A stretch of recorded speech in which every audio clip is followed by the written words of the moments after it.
ला ती त्यांनी भारतीय जनता पक्षाबरोबर युती तोडली 26 जानेवारीला आणि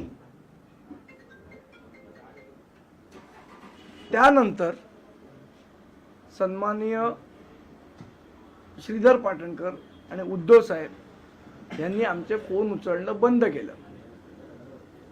त्याच्या आधीचा 2014चा इन्सिडेंट अशाच पद्धतीने उद्धव ठाकरेंनी आणि भारतीय जनता पक्षाने म्हणजे शिवसेना त्यावेळची आणि भारतीय जनता पक्ष यांची युती तुटली।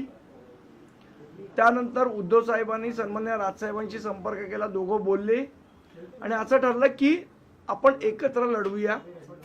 आमच्याकडनं सन्माननीय बाळा नांदगावकर साहेब चर्चा करणार होते आणि शिवसेनेकडनं अनिल देसाई चर्चा करतील असं ठरलं होतं आणि त्याच्यासाठी सन्माननीय राजसाहेबांनी एबी फॉर्म थांबवून ठेवले होते।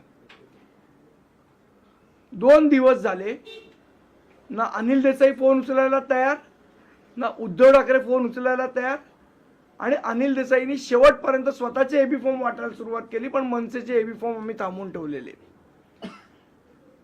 हे सगळं सांगायचा उद्देश असा की ज्या पद्धतीचा धोका शिवसेनेने 2014 आणि 2017ला आम्हाला दिला, कट टू सीन 2019, आज संजय राऊत पण म्हणतायत, उद्धव ठाकरे पण म्हणतायत की जे महाराष्ट्राचे शत्रू आहेत त्यांच्याबरोबर काय राजसाहेब जेवतात किंवा काय करतात।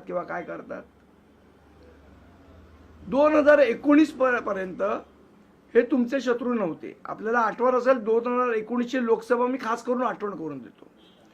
ज्या पद्धतीने नोटबंदी झाली, ज्या पद्धतीने भारतीय जनता पक्षाचे निर्णय झाले जे महाराष्ट्र हिताचे नव्हते, त्याला विरोध करणारे होते सन्माननीय राजसाहेब ठाकरे।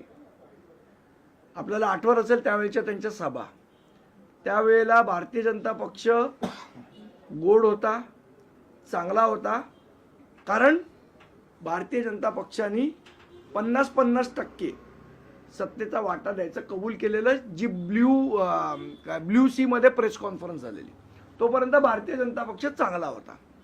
2019लाही सगळ्यांनी एकत्र निवडणुका लढवल्या, तोपर्यंत भारतीय जनता पक्ष खूप चांगला होता। 2019 नंतर ज्या वेळेला काय त्यांची काय चर्चा झाली मलाही माहीत नाही, म्हणजे ती मुख्यमंत्रीपद देणार होते नाही देणार होते या चर्चेमध्ये मला पडायचं नाही, मला माहिती